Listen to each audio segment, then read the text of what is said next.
Now, one thing, you have a theory about the moon, and we expect to be able to get observable facts about the moon fairly soon. What is your theory? Well, it is by now rather more than a theory.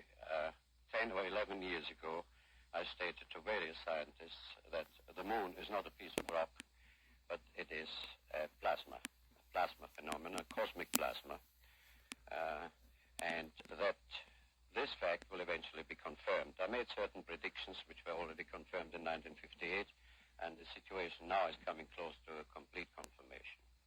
What will be the result if you're proved to be correct in your theories? The result will be profound and decisive, because it will give proof that a complete reinvestigation of the laws of nature is necessary. Because if the moon is a plasma, no man will ever land on it. The soft landing attempts will all fail.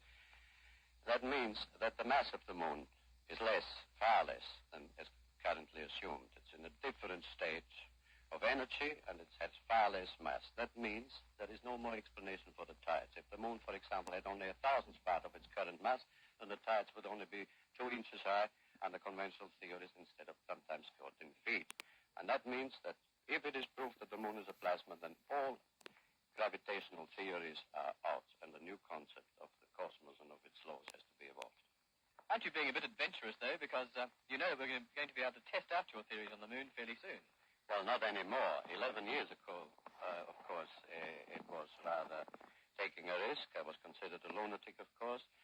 But by now, the evidence, accumulated evidence, is already so much in my favor that I'm not taking any risks anymore. On the contrary, there is scientific views expressed all over the world now that the moon seems to be of a quite different nature of what was assumed.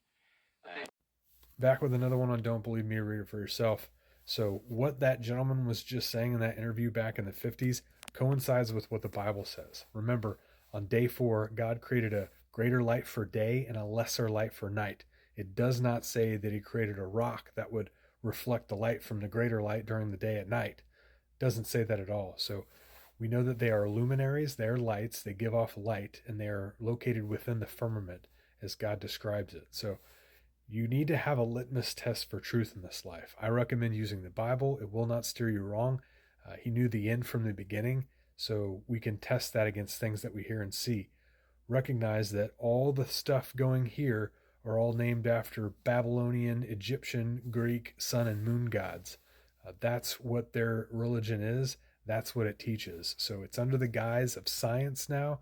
But remember, trusting the science from these people is synonymous with trusting the science with, the things covering over your face and the stuff in your arm that we've all identified was not true. So just make sure that you have a litmus test for truth. I recommend using the Bible. Don't believe me. Read it for yourself. Romans 3:4 says every man is a liar, and there's nothing sticking any landings on there at all. But God bless you.